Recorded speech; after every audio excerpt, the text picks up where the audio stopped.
سبات سب رسول دهندا أخبيرو كم تعبتنيا كيرخا إيو زغصر سبات لما عنتي نتحقوز كبلقا يقوليو صباح كن حديثهم قاقليو لما عنتي جنزب كهلوكا يغيري صباح جنزب كاك سوني خبلك سلازي لما عنتي صباغا كهلوكا ملكا كهلوكا يغيريو صباح ملكا كرقف يسعودي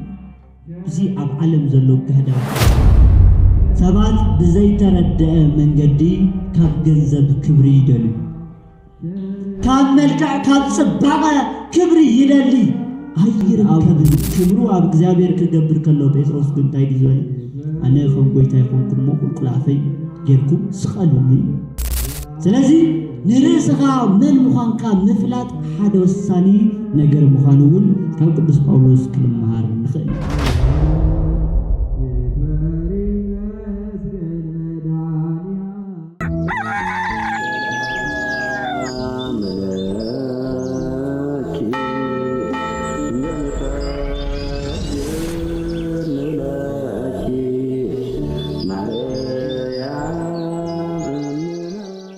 بسم الله وولد ومنفس قدوس أحد أملاك آمين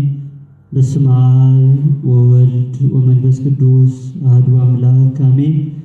بسم الله وولد ومنفس قدوس أحد أملاك آمين استفتحوا نجزابير بيتساب بزفتونان بزفكرنان بحد ودو بإيسوس كريستوس ፍጹም ሰላምታ ደህንዶ መጽኻትኩም ደህንዶ ኢላትኩም አሜን አምላክና እግዚአብሔር ካብቲ ስባለለይ ስፍራ ሰባስቡ ንቅድስና ስለጸዋና ሽሙ ዝኸበረን ዝተመስገነን ይኹን አብ መዝሙር ዳዊት 139 ካብ ቁጥሪ 14 ወይም ካብ ፍቅዲ 14 ከምዚ ይብለና ጉሩምና ዘደንቅ ጌርካ ፈጢርካኒ ኢኻሞ ከመስግነካ እየ ይብል ቃሉ ዝጸሓፎ ወይም ዝተናገሮ ቅድመ 1000 ዓመት ቅድመ ልደተ ክርስቶስ ዝነበረ ልበ አምላክ ቅዱስ ዳዊት እዩ አበረኻ ከሎ ቅዱስ ዳዊት እግዚአብሔር ሐላውየ እዩ ጓሳየ እዩ ኢሉ ዝተናገረ ቅዱስ ዳዊት እዩ እንደገና ናብ ቤተ መንግስቱ ወጽኡ ክዝምር ከሎ ኸዓ ቅዱስ ዳዊት እግዚአብሔር ንጉስ ውእቱ ቅድመ ዓለም ኢሉ ዘመስገነ ቅዱስ ዳዊት እዩ ስለዚህ ቅዱስ ዳዊት ኣብ እረኝነቱ ጥራሕ ከመስግን ዘይኮነስ ንግስና ምስ ወጸውን ከመስግን ኢና ንረኽቦ ስለዚህ ናይ ዳዊት መዝሙር 150 አካባቢ መዝሙር ዝተዘመሩ መዝሙራቱ ኩሎም ብጣዕሚ ዝገርሙ ነገራት እዩ ኣብ ሐዘን ጊዜ ዘሚሩ እዩ ኣብ ደስቱ ጊዜ ዘሚሩ እዩ ኩሉ ማእኸል ገይሩ እዩ ዳዊት ዘሚሩ ንእግዚአብሔር ስለዚህ ኣብ መንከሩ ጊዜ ክዝምር ከሎ አምላኸይ አምላኸይ ንምንታይ ሓዲካኒ በማለት ይዝምር እንደገና ኣብ ደስቱ ጊዜ ክዝምር ከሎ እግዚአብሔር ሐላውየ እዩ እግዚአብሔር ጓሳየ እዩ ኢሉ እግዚአብሔር ሐላዊውን ጋስኡን መሆንካ ይዝምር ስለዚህ በሁሉ ነገር እዩ ልበ አምላክ ቅዱስ ዳዊት ክዝምር ንረኽቦ ማለት ስለዚህ ናይ ዳዊት መዝሙር ኣብ ሰለስተ ዝተኸፈለ መዝሙር እዩ እዚ ማለት ቀዳማይ ቅድሚ እሱ ዝነበረ ኩነት ልበ አምላክ ቅዱስ ዳዊት ዘሚሩ እዩ ሁለተኛ ዝዘመረ መዝሙር ኣብ ዘመኑ ዝቆዩ ኸዓ ዘሚሩ እዩ ኣብ ዘመኑ ዝተፈጸመ ነገራት ዘሚሩ ብሳልሳይ መዝሙሩ ግን ድሕሪኡ ዝኾኑ ነገራት እውን ልበ አምላክ ቅዱስ ዳዊት ዘሚሩ እዩ ስለዚህ ካብዞም መዝሙራት እዚኣቶም ሓደ ዝኾነ ለማዓንቲ ኣብ መዝሙር 139 ካብ ፍቅዲ 4 ንረኽቦ ግሩምና ድንቅ ጌርካ ስለዝፈጠርካኒ ከመስግነካ እየ ካብዚ መሰረታዊ ነገር ታይና ንምሃር ካብዚ ትምህርቲ እዚ ታይና ንወስድ እንተይና ለማዓንቲ ዓብይ ነገር ንወስዶ ስለ ክልተ ነገራት ክንርኢ ቀዳማይ ርእስኻ ምኽባር ዝብል እዩ ካልኣይ እንደገና ክብርና ኣምን ክንገብሮ ይግባእ ዝብል ምናልባት እቲ ናይ መጀመርያ ርእስኻ ምኽባር ዝብል ሰባት ዝርድዎ ረዲት ብዙሕ ጊዜ انترا ترايو رأسها مخبار بتعبيد أنصار يوزرة مبزحت يوم سبات سب رسول دهندا أخبيرو كم تعبيتنيا غيرها يوزغصر وين زرة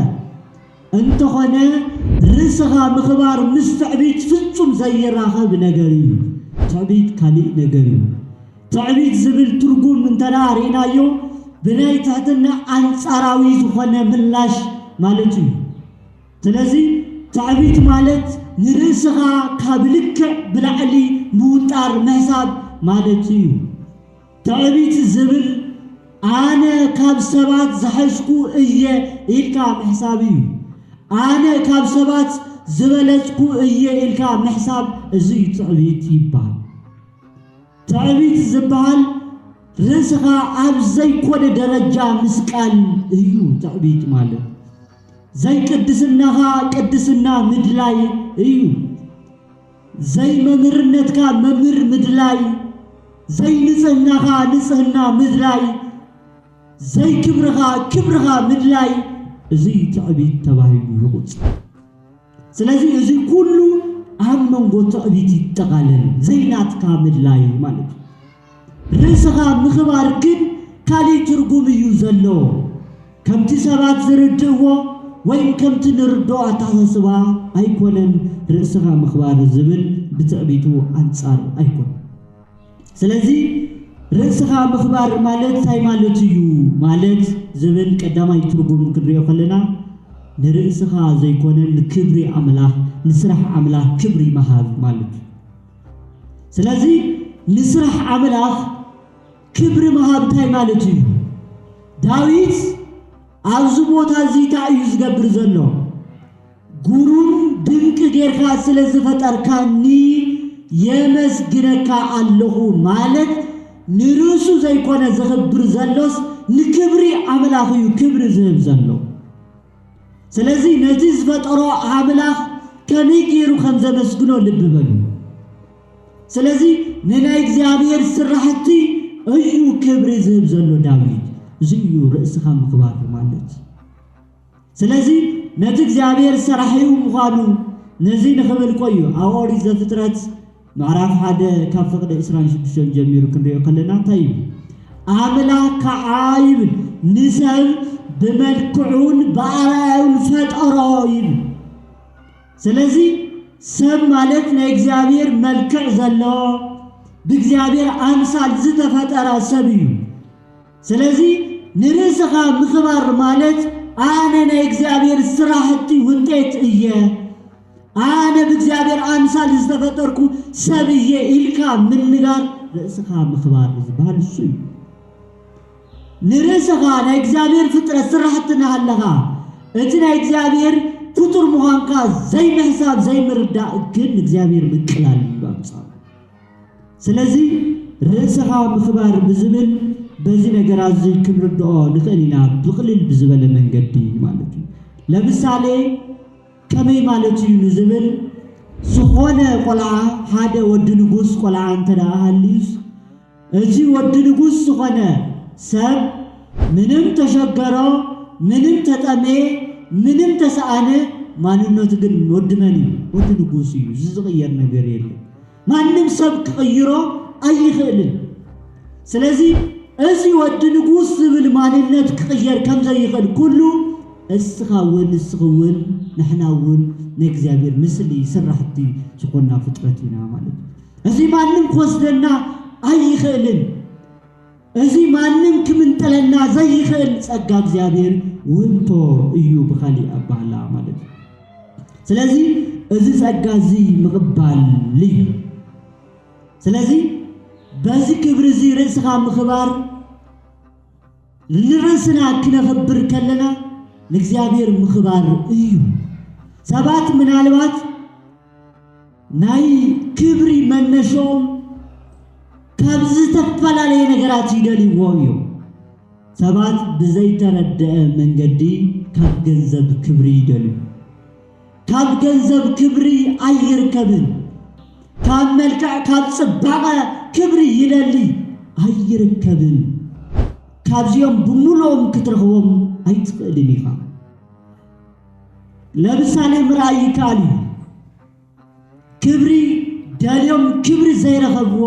ኣብ ሉቃስ ወንጌል ምዕራፍ 19 ምራይ ካሊ ኣብዚ ምዕራፍ እዚ ዝተጻሕፈ እንተዳሪናዮስ ዘኪዮስ ዝተባሃለ ሰብ ኢና ንረክብ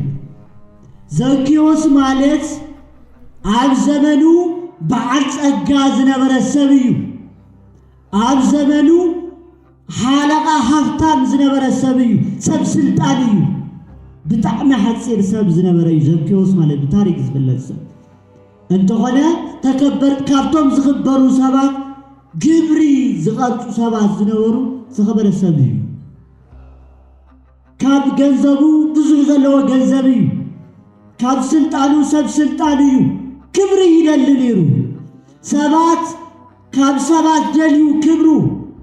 ሰባት ግን ክብሩ ክብዎ ኣይካል እንደውም ይጸልእዎን ይንዕቅዎን ነይሮም ስለዚ ሰባት ዝንዕቅዎ ሰባት ዘቃልልዎ ነይሮም ሓደ መዓልቲ ክርስቶስ በኣፍ ደገ ገጹ ይሓልፍ ነይሩ ስለዚ ብዙሕ ሰብ ዝኽተሎ ስለ ዝነበረ ዘኪዮስ እውን ከምቲ ሰብ ዝሪኦ ክሪኦ ተመነየ ብጣዕሚ ሓፂር ሰብ ስለ ዝነበረ ዘኪዮስ ሰባት ብቁሞቶም ከው ኢሎሞ ክሪኦ ስለ ዘይከኣለ ናብ ሾላ ዛፍ ወፂኡ እዩ ናብኦም ወፂኡ ንክርስቶስ ንምርኣይ ናብ ወፂኡ ብጣዕሚ ሓፂር ስለ ዝነበረ እዩ ስለዚ ኣብዚ ዛፍ እዚ ወፂኡ ክርስቶስ ክርኢ ክምልከት ጀሚሩ ድሓር ኢየሱስ ክርስቶስ ንዘኪዮስ ምስ ረኣዩ እንታይ እዩ ዝበሎ ንዓ ውረድ ዘኪዮስ ለማዓንቲ ኣብ ገዛኻ ከኣቲ እየ ኢሉ ስለዚ ሰባት ዛቃል እዚኣ ምስ ተዛረቦ ከመይ ገይሩ ከምዚ ይብሎ ኢሉ እዚ ሰብ እዚ እኮ ሓጢአተኛ እዩ ኢሉ ኢየሱስ ክርስቶስ ግን ናብ ዘኪዮስ ገዛ ኣትዩ ናብ ዘኪዮስ ገዛ ኣትዩ ኣብ ገዙ ዘኪዮስ ንኢየሱስ ክርስቶስን ንደቀ መዛሙርቱን ናይ ምሳሕ እንግዶት ገይሩሎም ሽዑ ናይ ዘኪዮስ ታሪክ ብሓደ ግዜ ተቐይሩ እቲ ብሰባት ክብሪ ዘይነበረ ሰብ እቲ ብሰባት ዝተለዓቐ ዝነበረ ሰብ እግዚአብሔር ምስ ኣኽበሮ ግን ሓደ ኢሉ ክኽበር ጀሚሩ ዘኪዮስ ኣብቲ ቅጽበት እሱ እንታይ ገይሩ ጎይታይ ካብዚ ሎማዓንቲ ዝጀሚረ ኢሉ ካብ ዘለኒ ንድኻታት ክህብ እየ ንዝበደልክዎም ንዘጥፋእኽዎ ከዓ 4 ዕፅፍ ገይረ ክምልስ እየ ዘኪዮስ ተናገረ ድሕሪ እዚኣ እያ ንዚ ገዛ እዚ ሎማዓንቲ ናይ ድሕነት መዓልቲ ኮይኑሎ ኢሉ ክርስቶስ ተናገረ ስለዚ ዘኪዮስ ብገንዘቡ ልክዕ ክኽበር ደልዩ ነይሩ ከበርተ ክኸውን በሃብቱ ልክዕ ክኽበር ደልዩ ነይሩ ግን ኣይተኸበረን ኣይኮነን መን ምስ ኣኽበሮ ታሪክ ተለዊጡ እግዚአብሔር ምስ ኣኽበሮ ስለዚ ካብቲ ሰዓት ጀሚሩ ናይ እግዚአብሔር ክኸውን ጀመረ ታሪኩ ተለዊጡ ንእግዚአብሔር ክኽብር ኣብ እግዚአብሔር ክብሩ ክገብር ምስ ጀመረ እዩ ናብ ገዙ እትዩ ንእግዚአብሔር ክእንግዶ ከሎ እሱ ከዓ ብልክዑ ኣኽቢርዎ እግዚአብሔር ስለዚ ርእሱ ኣብ እግዚአብሔር ምግባር ጀመረ እግዚአብሔር ከዓ ከኽብሩ ጀሚሩ እምበር ብገንዘቡ ኣይከበረን ብስልጣኑ ኣይከበረን ብምማንነቱ ኣይከበረን ስለዚ ሰባት ብስልጣኖም ክኸብሩ ይደልዩ ሰብ ስልጣን ስለ ዘለዎ ክብሪ ኣይክበርን ኣይመጽን ይብሉክ ሰብ ገንዘብ ስለ ዘለዎ ብገንዘቡ ልክዕ ክብሪ ክመጽእ ኣይክእልን ሰብ ጽባቐ ስለ ዘለዎ ብጽባቑ መልክዕ ክመጽእ ኣይክእልን ምናልባት ብናይ ሰብ ቃል እውን ክብሪ ክመጽእ ይኽእልን ካብ ሰባት ክብሪ ክመጽእ ኣይክእልን ሰባት ሎማዓንቲ ንተሓጎስ ክብሉካ ይኽእሉ እዮም ጽባሕ ግን ሓዲጎምካ ከድዮም ሎማዓንቲ ገንዘብ ክህልወካ ይኽእል እዩ ጽባሕ ገንዘብካ ክትስነ ይኸብልካ ስለዚ ሎማዓንቲ ጽባቐ ክህልወካ መልክዕ ክህልወካ ይኽእል እዩ ጽባሕ መልክዕካ ክረግፍ እዚ ኣብ ዓለም ዘሎ ጋህዳዊ ሓቂ ምንም ክካሓደሉ ዘይኽእል ነገር ስለዚ ዘኪዮስ ኣብ እግዚአብሔር ምስ ገበረ ክብሩን እግዚአብሔር ምስ ሃበ እዩ እግዚአብሔርን ከኽብሮ ጀመረ እዚ ጥራሕ እኮ ይኮነን ኣብ ሉቃስ ወንጌል ምዕራፍ 15 ዘለው ተመሳሳይ ምሰቡ ዝነበረ ቆልዓ ጥፉ ወዲ ተባሂሉ ተጻሕፈሉ ተመሳሳሊ እዚ ሰብዝውን ኣብ ገዙ ናሃለ ምሰቡ ናሃለ ክብሩ ዘይተረድኦ بجنزب زخبر مسيلو هبني جنزبي يلو سلازي جنزب حزو أبون أبزير خبر عدي وزي جنزب زر بتشيلو مسات بتلك جنزب نستوستنا ساعات سليلو سبات كمي بمونيرهم أنت خنا جنزب مسبت تنقل كل سبت تبتيلو بجنزب نزل عالم زنبر مسير ونيرو بجنزب كان نزل عالم أي نبر لحرق انتاي جزل جنزبو مسودة مسبتنا ناب حسما ناب حدا بعد سكا تقصيروس حسما زبلعو مدري كبلا تمني كساب كند زي زوارده كساب كند زي زوادغه كساب كند زي زحاسره لحرق نابلبو تملسه ايزو مصح نابلبو تملسو أوبو غزازنا ورا كبري أوبو غزازنا ورا كل نجار أستنتينو حاسيبو لحرق نابغزو تملسو سلازي نابو غزاك من لسكلو جن أبو جن أخبير وملسو مسمى صودكو تايد زبله نغرو ጫማ ግበርሉ نيدو كلمت قبرلو كافتي زسبح نجر حاريدكم كعتا يبلو قرب الله أبلعو كل نجر نس كبلو غيرلو غورويتو سوعون انقدوت انقدومي እግዚአብሔር ክብር ይመልስ ይራይ አብ እግዚአብሔር ክንገብሮ ከለና ክብርና ክስካብ ክንድዙ ይዝላል ክስካብ ክንድዙ ይዘጓላጽፍ እግዚአብሔር ክስካብ ክንድዙ ይዘህብር እግዚአብሔር ስለዚህ ክብርና አብ እግዚአብሔር ከውን ከሎ እዩ ዝበለጸ ዝኸውን ክብርና አብ እግዚአብሔር ከውን ከሎ ይዘላዓለ ዝኸውን ክብርና አብ እግዚአብሔር ከውን ከሎ ዘላለማዊ ከውን ዝኽእል እንበር አብካሊ ምንም ኮን አይተው ስለዚህ በምንም መልኩ ክትስኽ አይትኸልን አብካሊ እንተዳ ጌርካዩ ክብርኻ አብ እግዚአብሔር ክብርኻ ምግባር አብ እግዚአብሔር መምርኳዝ ግን እትዝላዓለዩ እንተ ወደካውን ክትላዓለሉ ትኽእል ሚስጥር አለው እግዚአብሔር አብ እግዚአብሔር ምህረት አለው አብ እግዚአብሔር መምላስ አለው አብ እግዚአብሔር ዘለዓለማዊነት አለው መንገድ ንስሐሉ ምናልባት ስለዚህ ወደቅና ክብርና በእግዚአብሔር ክንደርብዮ ይግባ እንበር ካብ እግዚአብሔር ክንወጽ አይግባም እግዚአብሔር መሐሪ እነ ጴጥሮስ ተቀበለ መንገድ ራይ ጴጥሮስ በትዝ ገበሮ ነገር አይሸንደዩን ጴጥሮስ እኮ ለብበሉት አቀዲሙ ምሱን ከንሰር ዝፈርሐ ሰብ ይነሩ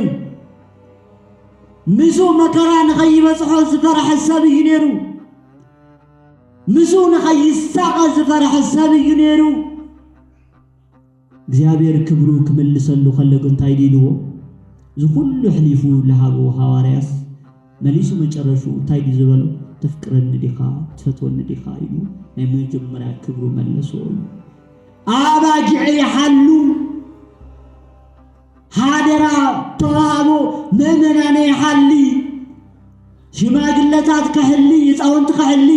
መናእሰይን ከህሊ ሃደራ ተዋበ ክብሩ መልስ ከሎ እግዚአብሔር ስለዚህ ከሃዶ አይፈልጠካን ስለዚህ ወሎ ንሱ መሳር ስለዚህ ፈረሐ ለጴጥሮስ አይደርበዮን አቡ ክንገብሮ ከለና ክብርና ሰብክ እንደዙ ጴጥሮስ አቀዲሙ ዝገበሮ ነገር ኋላ ክምልሶ ከለጉን ዝተፈለዩ አብ እግዚአብሔር ዝገበሮ ክብሪ አብ እግዚአብሔር ምስገበሮ ግን መጨረሹ ታይድ ዝበለ መንሳር ዝፈረሐ ሰብ ምስቃል ዝፈረሐ ሰብ መከራ ነኸይበጽሖ ከይመውት ዝፈረሐ ሰብ ዋለኛ ግን አብ ክብሩ አብ እግዚአብሔር ክገብር ከሎ ጴጥሮስ ግን ታይድ ዝበለ አነ ከም ጎይታ ይኮንኩን ቁልቁላፈይ ጌርኩም ስቀሉኒ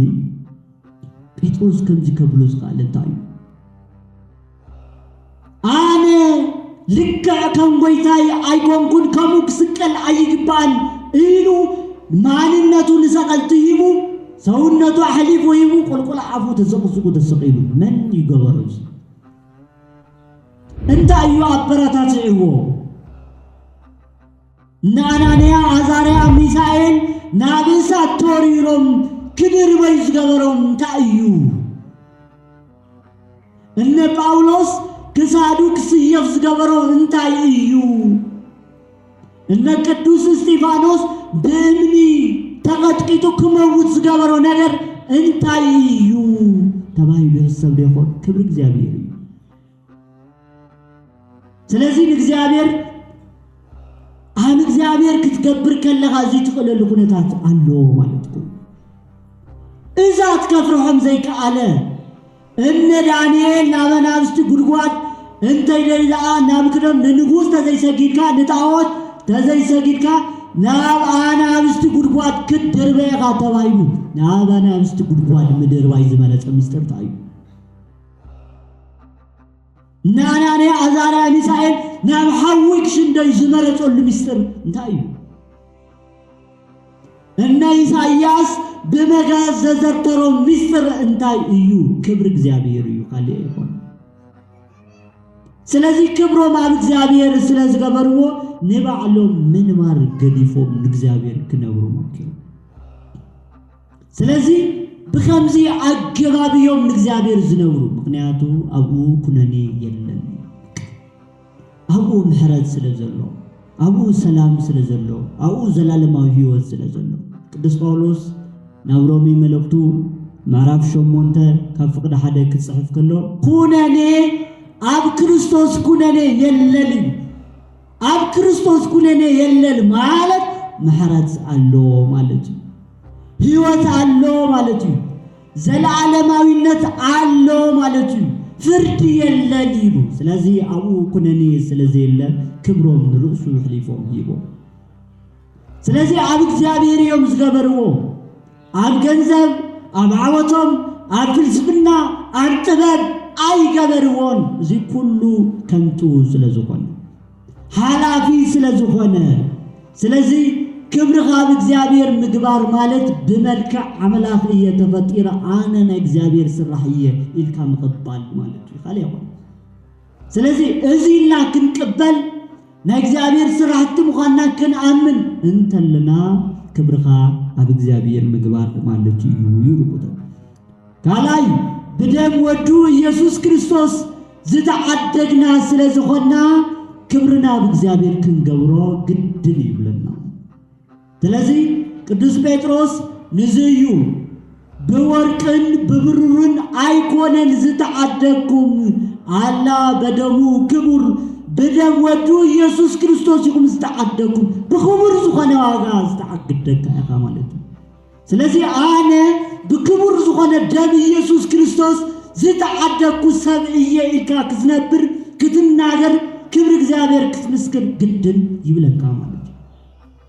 ስለዚህ ዝተኸፈለና ቀሊል ዝባል ነገር ይኮን ሕይወት ተኸፊልልካ ሕይወት ተኸፊልና ሕይወት ዝተኸፈለና ቀሊል ዝባል ነገር አይኮነን ስለዚህ በደም ወዱ ኢየሱስ ክርስቶስ ተዓደግና ስለዝኾና ክብርና በእግዚአብሔር ክንገብሮ ይግባል ለእግዚአብሔር ክነኽብሮ ይግባል ስለዚህ እዚ ስለዝኾነ እዩ ጋላይ ባዕሉ ንርስኻ ምቕባል ንርስኻ ምሕሳብ ባዕሉ ለእግዚአብሔር ክብሪ መሃብዩ ቅዱስ ጳውሎስ አብሮም መልእክቱ ምዕራፍ 12 ቁጥር 13 ታይብ ብዝተዋሃበኩም ጸጋ ሓደ እኳ ካብ ዝግቦ ንላዕሊ አየሰብ አምላክ ነፍስ ወከፍ መስፈርት እምነት እሞ ብልክዕ ይሕሰብ ስለዚህ ሰብ ብልክዕ ዝኾነ ከሐስብ አሎ ብልክዕ ዝኾነ ነገር ምሕሳብ ርእስኻ ምኽባር እዩ ብልክዕ ዝኾነ ምሕሳብ ንአምላክ ክብሪ መሃብ እዩ ብልክዕ ዝኾነ ምሕሳብ ስለዚህ ካብ ልክዕ ዝኾነ ወፃእ ምእንታን ንኸይኸይድ ስለዚህ ካብ ልክዕ ዝኾነ ወፃኢ እንዳ ኮይኑ ጎዳኢ ስለዝኾነ